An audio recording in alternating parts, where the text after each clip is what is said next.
compreender que a compra é com o olhar de engenharia. É isso aí. Esse é o olhar na hora de comprar material. Eu tenho um catálogo e eu sei de quem eu devo comprar. Chegou o material, é você testar os ensaios básicos, né? Por exemplo, um material pulverolento. De vez em quando fazer o ensaio de agregado, de granulometria, a densidade. A gente tem que conhecer que rocha que é, qual é a rocha que nós estamos falando, se é granito, se é calcário, se é um gneiss, se é um basalto, ou se é um seixo. A gente não tem seixo aqui em São Paulo, mas lá em Manaus ainda. E eu tenho que sentar com o fornecedor e evidenciar para ele como ele vai ser controlado. Fala, engenheiro! Tudo bem com você? Para quem ainda não me conhece, eu sou o Vinícius. E eu sou o Matheus. E hoje a gente vai falar de como escolher o seu fornecedor de agregado. Lembrando que a gente vai retomar as nossas perguntas do último podcast, não é isso? Sim, com certeza. E então, vamos com a gente nesse novo podcast? Solta a vinheta, diretor!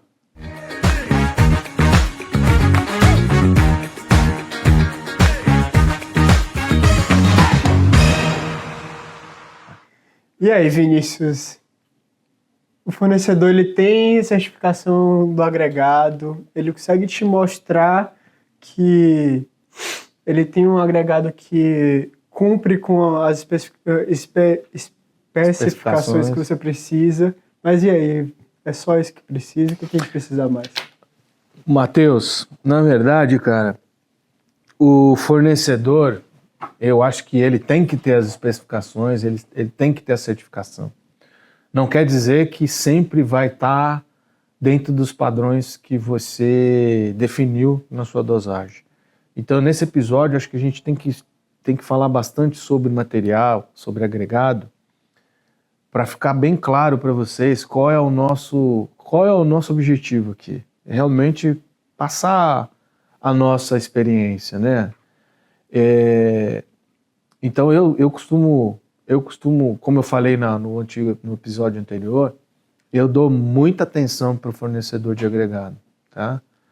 Ele realmente faz diferença quando você cria uma relação de fornecedor-cliente, que ela seja saudável, né? Que ela seja produtiva, que tenha bons resultados, tanto para mim quanto para o fornecedor. A relação tem que ser ganha-ganha. Se só um lado ganha, essa balança não dura muito tempo, né? Evidentemente que respeitando o mercado, né? Nada de ganha-ganha e passar valores fora da realidade. Eu não estou dizendo isso aqui para vocês. Mas a relação tem que ser ganha-ganha, ponto. Eu, concreteira, tenho que ganhar, se eu for um concreteiro, e eu, fornecedor, se eu for um fornecedor, também tenho que ganhar, né? De novo, aqui todo mundo trabalha para melhorar e ter uma remuneração. Então, é muito importante a gente ter essa relação com o fornecedor. Então, eu vou devolver para você. Como é que a gente cria essa relação com o fornecedor? Faz a visita, cria suas metas, coloca os parâmetros de aceitação, né? Então, vamos pensar um pouco assim, o que você deve fazer quando você receber seu agregado? Dos ensaios, vamos falar sobre isso? Sim, nós vamos falar exatamente, nós vamos nesse episódio eu gostaria que a gente fosse bem objetivo com relação aos agregados, porque esse é um dos pontos mais importantes dentro de uma concreteira quando a gente fala de qualidade. Tá bem. Se não, para mim, é o mais importante. E aí dentro disso, acho que não vai entrar o que você vai falar aí, que é da rotina. É o que eu gosto. É.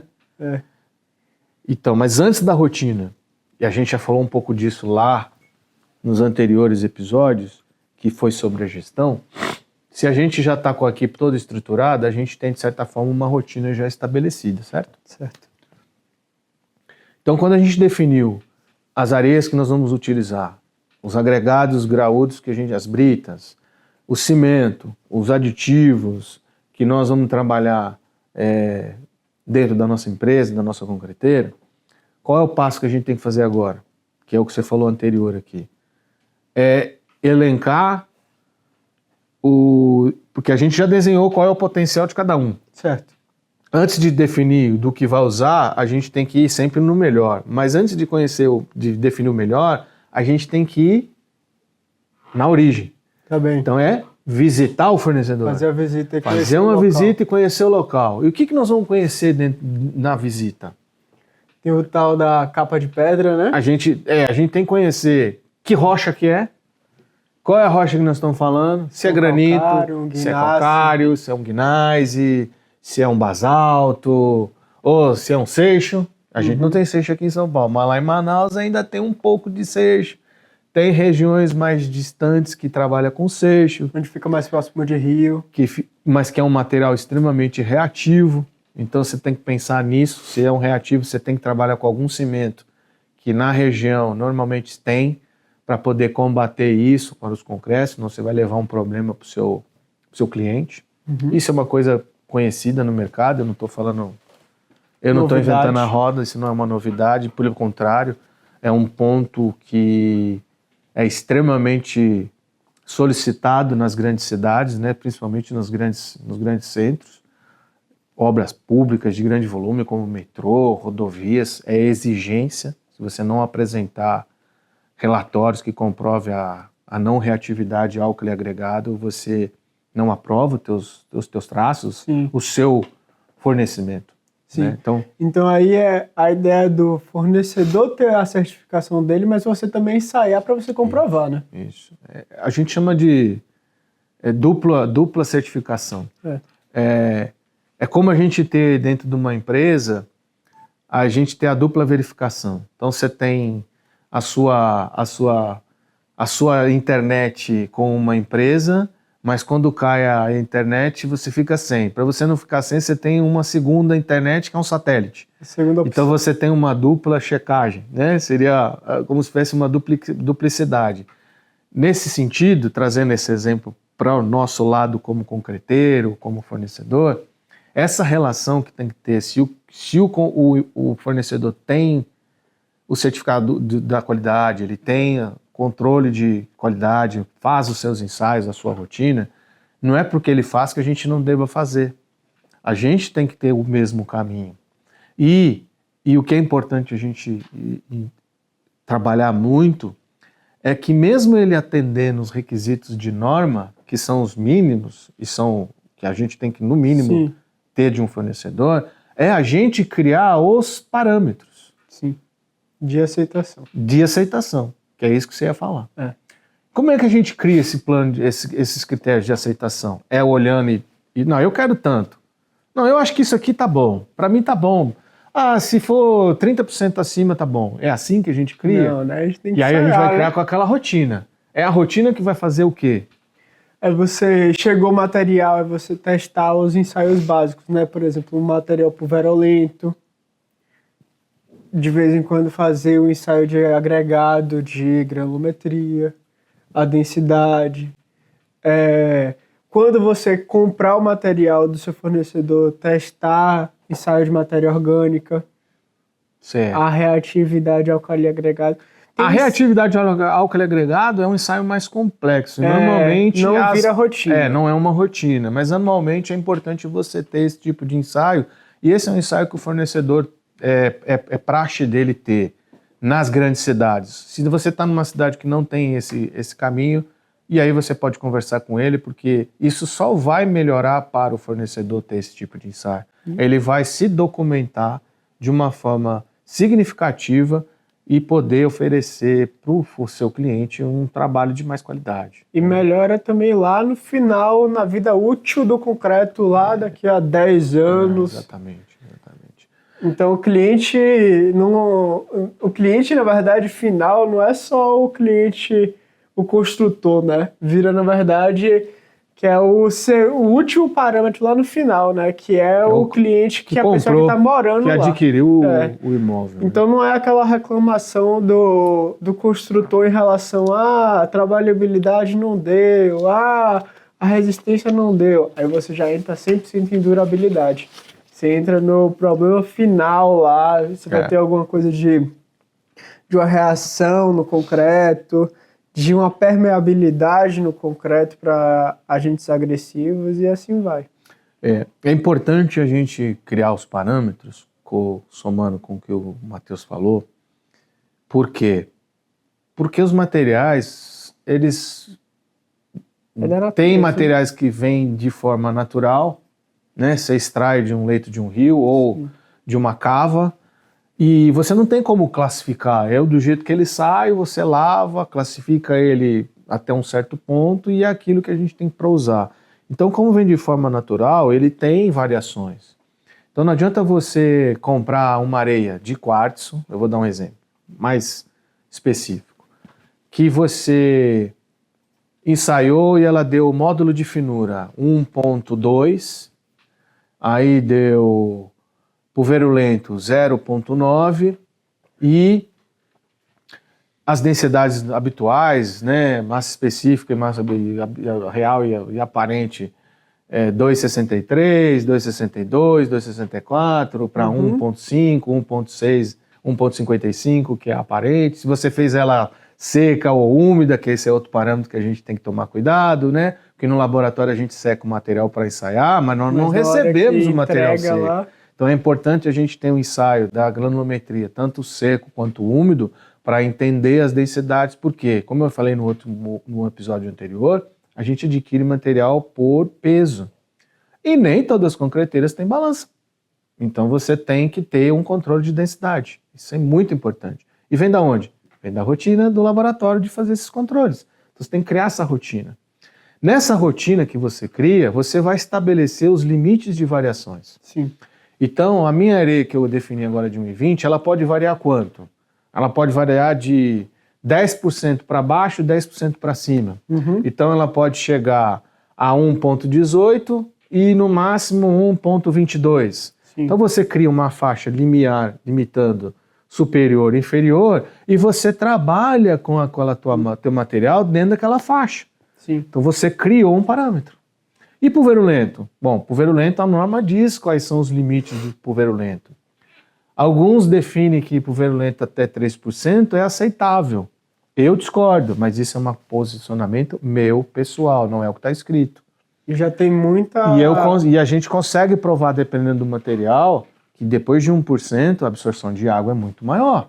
E já tem, por exemplo, muitos estudos aí na bibliografia atual, né, falando em relação ao pulverulento, pensando não como um vilão, mas sim como uma forma de que você pode aproveitar ele na parte de substituição de cimento, não na parte química, mas não na parte de resistência, mas na parte de granulometria, que é os finos que faz o preenchimento. Exatamente. Então assim, você só precisa ter esse controle.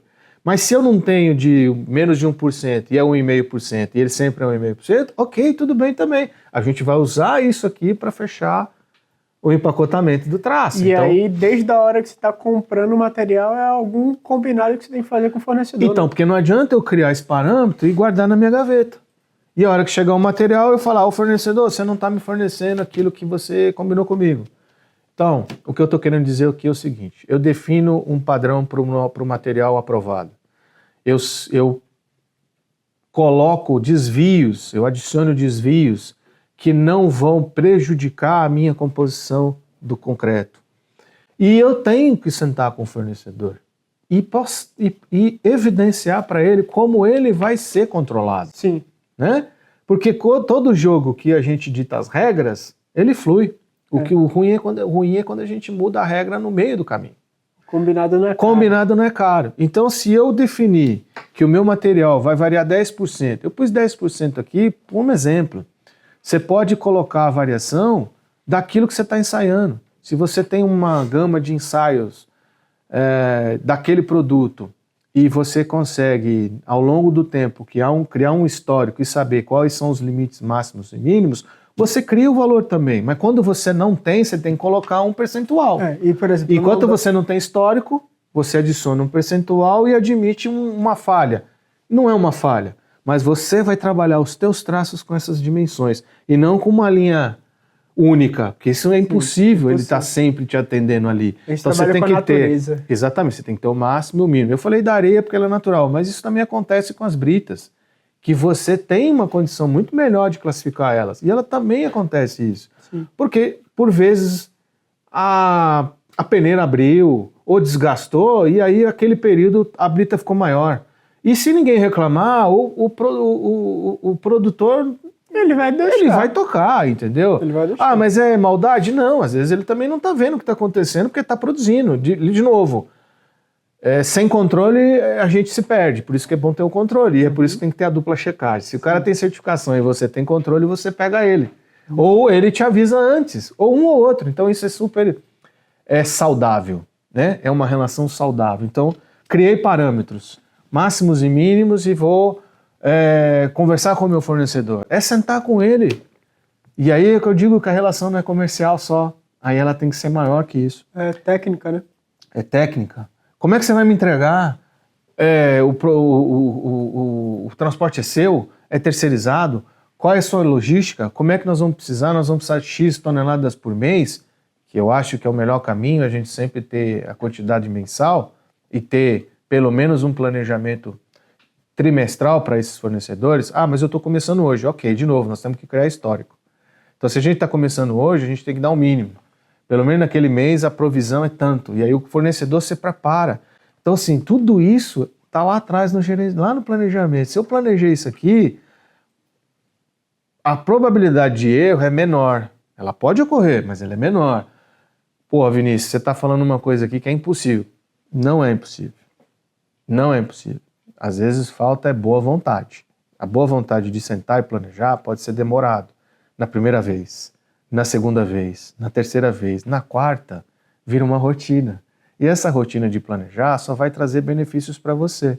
Quando você menos perceber, você está com o seu negócio rodando dentro daquilo que você planejou, você está tendo uma rotina tão importante dentro da empresa, quando você imaginar, cara, eu estou fazendo procedimentos semelhantes a uma certificação ISO 9000. Por quê? Porque eu criei o conceito. Sim. E aí você vai ver com os caras, eu posso ter um selo ISO 9000, claro que pode. Se você tem todos esses requisitos, é só alguns deles que é controle. Então, assim, a facilidade é muito maior, né, Matheus? Aí você vai, por exemplo, fugir daquela areia que você está comprando água. Não vai comprar água, vai comprar areia. Pois é. Pelo combinado. Pelo combinado. E aí eu vou aceitar quanto de umidade? Ah, mas eu não sei fazer isso, Matheus. Como é que eu descubro qual é o limite que eu posso aceitar numa areia? Porque a gente pode fazer... a umidade da brita é complicado, né? Mas das areias não é. Como é que você faria isso? Tem a ideia do inchamento da areia, né? Curva de inchamento. Você faz a curva de inchamento e encontra qual é a umidade crítica ali do inchamento. Que é a saturação máxima. Exatamente. Quando você encontra a saturação máxima, você fala, ó, o máximo que a sua areia vai absorver é X%. Acima de X% é água, né?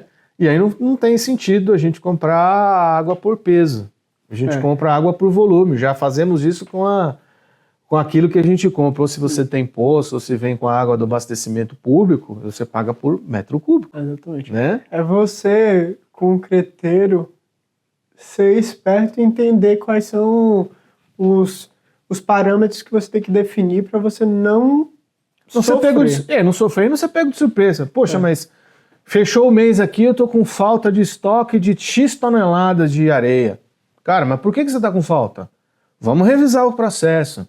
Aí a gente senta e olha, bom, eu assumi os ensaios que teria no máximo 6%. Vou admitir que 6 está bom, não estou dizendo que está bom. Que seja uma palavra de isso aqui é um exemplo. Na curva de inchamento da areia, o Matheus descobriu que o 5,5, 5 é o máximo de inchamento que ela tem de absorção. O resto é saturação. Aí a gente tem que entender que tem aí algumas divergências e a gente põe, vou admitir 6%.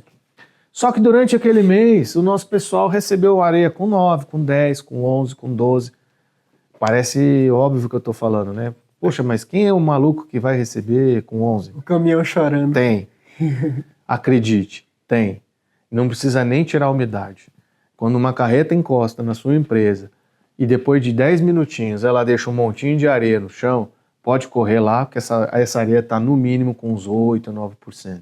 Então, essa diferença de 6 para 9 são 3% de material que você está pagando, que é a água.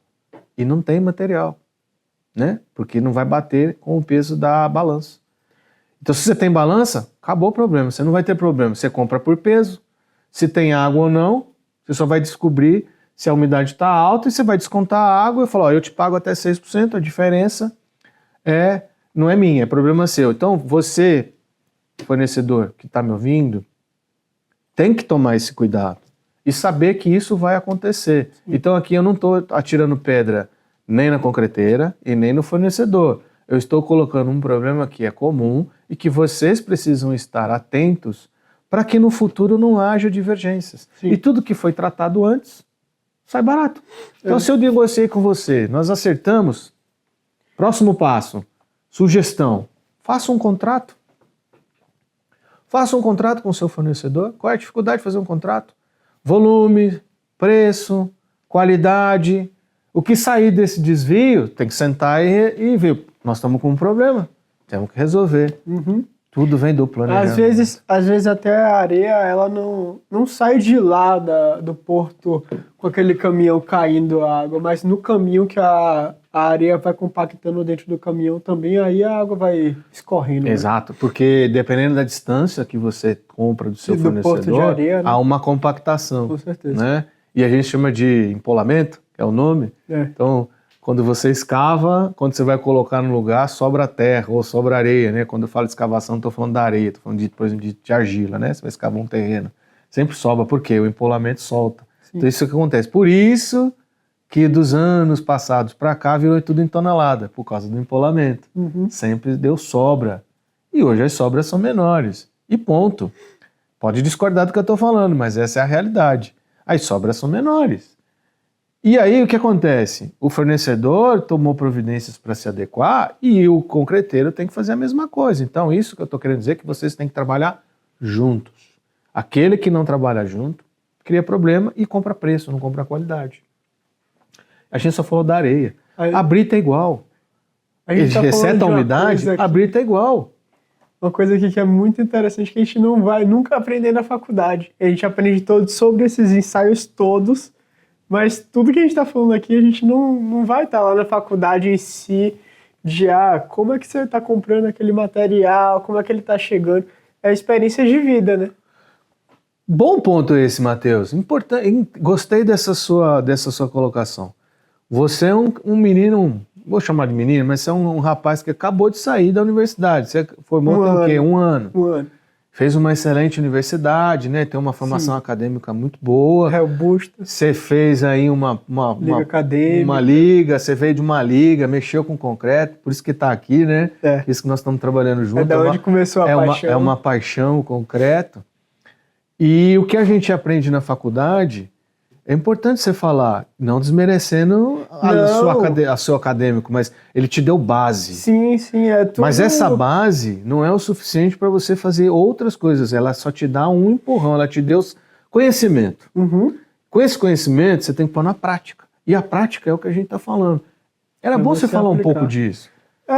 Na minha época de faculdade, né, era muito... Que não é muito longo. Não. Um passado recente. Alguns dias. Não, tem anos, já tem mais.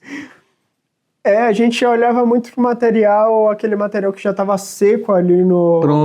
Pronto, dentro do túnel ali para você só ir ali pegar e rodar o traço ali no laboratório. Era o cimento que estava bonitinho, era uma câmara úmida que você tinha ali de qualidade.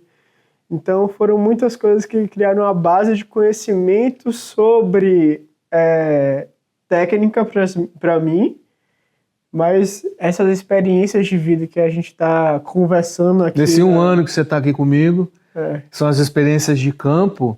É o tal da sabedoria. Aí você fala, puta, mas onde é que eu vou usar isso aqui? Você vai usar aqui, agora que você aprendeu a parte na prática, você fala, entendi agora. Então, assim, você que saiu da universidade e teve a oportunidade de se dedicar ao estudo, porque nem sempre todos têm a oportunidade, né? Cada um tem sua situação. E isso é louvável para aquele que pode estudar e trabalhar depois, que foi, né? Você teve essa situação que é muito bom. Existem as pessoas que, né, no meu caso, na minha época, eu tinha que estudar e trabalhar. Então eu estudava à noite. E durante o dia eu via tudo aquilo que eu aprendi à noite. E por vezes, e aí eu vou falar aqui de forma muito de coração aberto, coisas que eu aprendia na faculdade eram diferentes na prática. E eu gostava de voltar na faculdade e falar com aquele professor, o que o senhor me ensinou, eu fui olhar na prática, não funciona assim. E aí virava um debate tão gostoso, porque a gente trocava uma ideia com o acadêmico para ele também ver o lado da operação. Sim. Né? A operação é muito diferente da parte teórica. Por isso que aquele que eu costumo ver que quem é muito teórico é maravilhoso. Mas não adianta você desenvolver um negócio extremamente teórico se na prática ele é impossível. Exemplo, você falou aqui no episódio anterior, empacotamento. É possível fazer um concreto com empacotamento e ele seja bombeável? Eita, que tema! Aí você tem que entrar na ideia de não empacotar ao máximo, Isso né? aí. Que é você encontrar o ponto ótimo. O equilíbrio. Né? O equilíbrio. Porque se você for ao limite do empacotamento, esse concreto não tem coesão. Exatamente. Ele é sensacional dentro do laboratório. Vai te dar um resultado extremamente elevado, mas não vai ser possível. Na verdade, tem coesão demais, coesão né? demais. Tem coesão demais. Para a gente ir para um caminho aqui, para a gente concluir essa parte dos agregados, eu sempre gosto a gente trabalha com exemplos, né? A gente não trabalha com suposições. Sim. Contra dados e fatos não existem argumentos. Não quer dizer que a gente está certo, mas são experiências que a gente passou, que eu passei, que o Matheus agora está vivenciando isso junto comigo. E eu queria mostrar para vocês rapidamente, queria que ficasse legal, eu não posso mostrar, evidentemente, nomes e etc., mas isso aqui é um caderno, né, do qual eu tive a oportunidade de trabalhar há muitos anos atrás, mas foi ele que me fez virar a chave na engenharia e tecnologia de concreto. É um mapeamento. Dentro desse caderno, que eu costumo dizer que é um livro, tem um mapeamento de todos os fornecedores praticamente aqui da região de São Paulo. O que consiste aqui nesse caderno, né, nesse livro aqui? Eu visitei todas as unidades, portos, pedreiras, fiz um levantamento topográfico, não fiz um levantamento topográfico, minto. Peguei as informações de dimensões do fornecedor, capacidade produtiva, capacidade técnica, se existia controle, se não existia controle. Coletei os materiais, mesmo já conhecendo muitos, coletei na origem, levei para o laboratório, ensaiei todos, fiz todas as análises granulométricas, desenhei traços padronizados, defini alguns parâmetros para isso. Por exemplo, eu fiz um BID, mas um BID muito maior, né? Eu defini toda a estratégia das pedreiras e dos portos de areia que existiam ao redor das empresas que eu trabalhava, da empresa que eu trabalhava. Desse mapeamento eu defini todas as pedreiras e portos de areia. E eu fui para lá. E aí eu fiz um levantamento fotográfico dessas empresas. Então, assim, aqui eu tenho foto da jazida. Aqui, ó.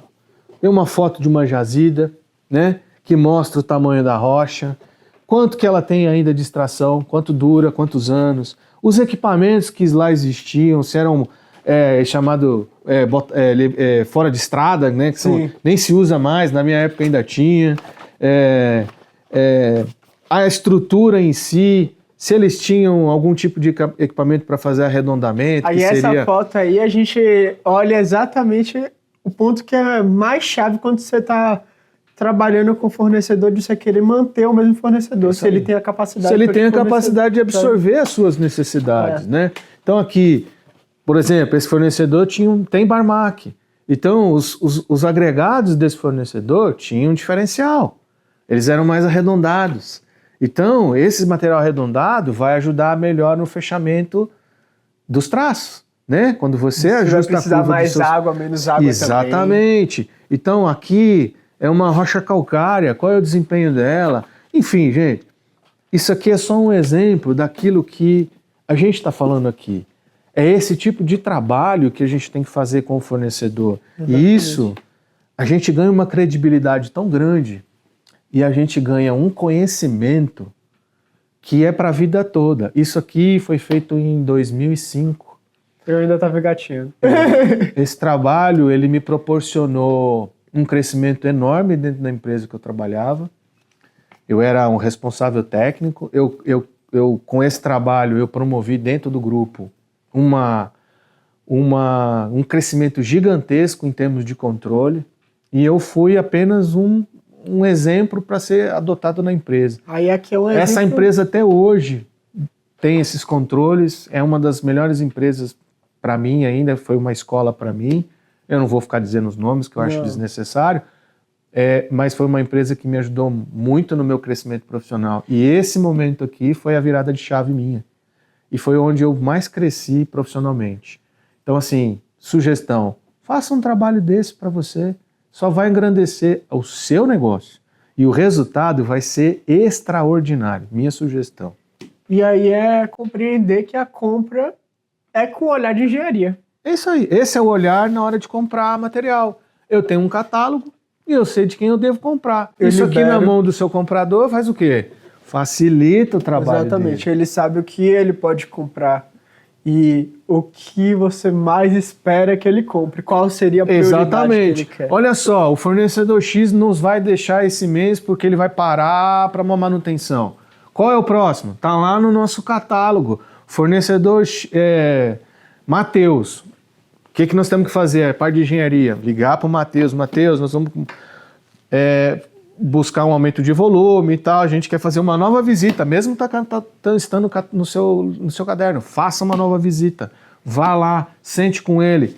Coloque os parâmetros. Porque aqui dentro não está só o catálogo. Aqui está o resultado. Porque eu rodei traço com todos eles. Eu sei qual é o desempenho que ele vai nos dar. Combinado, pessoal? Tá aqui uma dica. Concreteira e engenharia. Concreteira e engenharia. Pessoal, gostei muito desse podcast. Eu acho que ficou muito legal hoje. Ficou massa, como você diz, né? Eu acho que o próximo vem continuação aí, hein? Certo, engenheiro? Obrigado mais uma vez. Nos encontramos no próximo podcast.